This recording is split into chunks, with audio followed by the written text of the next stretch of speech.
యేసయ్య నామానికి మహిమ కలుగును గాక. మీ అందరికీ నా ప్రత్యేకమైన వందనాలు. అందరికీ ప్రైజ్ ది లార్డ్. ప్రాణం లేని శరీరం ఎలాగో మృతమో, అలాగే క్రియలు లేని విశ్వాసము మృతము. శరీరంలో ప్రాణం ఎంత అవసరమో, విశ్వాసానికి క్రియలు కూడా అంతే అవసరం. యాకోబు పత్రిక 2వ అధ్యాయం 26వ వచనం మనకు తెలియపరుస్తుంది. విశ్వాస విషయంలో క్రియలు ఏంటో చూద్దాం.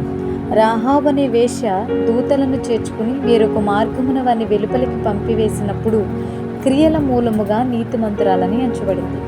యాకోబు పత్రిక 2వ అధ్యాయం 25వ వచనంలో ఇలా వ్రాయబడింది. అలాగే మన పితరుడైన అబ్రహాము తన కుమారుడైన ఇస్సాకును బలిపీఠం మీద అర్పించినప్పుడు అతడు క్రియల మూలమున నీతిమంతుడని తీర్పు పొంది ఉన్నాడు. యాకోబు పత్రిక 2వ అధ్యాయం 21వ వచనం, వీరి జీవితంలో విశ్వాసము పరిపూర్ణమైనదిగా కనిపిస్తుంది. మరి విశ్వాసంలో క్రియలు లేకపోవడం ఏంటో కూడా చూద్దాం. ఎవరైనా సహోదర సహోదరులు దిగంబరులుగా ఆకలితో మనకు కనబడినప్పుడు వారికి కావలసినవి ఇయ్యక సమాధానముగా వెళ్ళుడి, చలి కాచుకొనుడి, తృప్తి పొందుడి అని చెప్పిన ఎడల ఏమి ప్రయోజనం? యాకోబు పత్రిక 2వ అధ్యాయం 15వ వచనంలో రాయబడింది.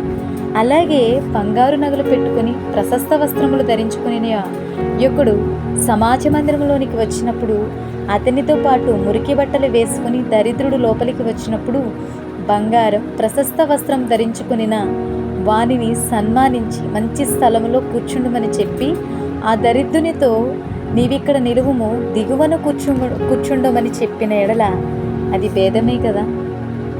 యాకోబు పత్రిక 2వ అధ్యాయం 1వ వచనం, మన క్రియలు దేవుని ఎదుట ఎలా ఉన్నాయి?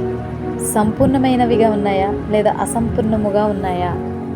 ఫర్ ఎగ్జాంపుల్గా నిజమే కదండి, కొందరు శరీర గర్వాంధులుగా, హృదయ గర్వాంధులుగా వారి స్థానంలో ఉన్న వారిని మాత్రమే ప్రేమిస్తూ వారికన్నా తక్కువ స్థాయిలో ఉన్న వారిని తక్కువగా చూస్తూ, కొందరు కులాన్ని బట్టి మతాలను బట్టి ఇలా వ్యత్యాసం చూపిస్తూ విశ్వాసాన్ని మృతం చేసుకునే గుంపులో చాలామంది ఉంటారు.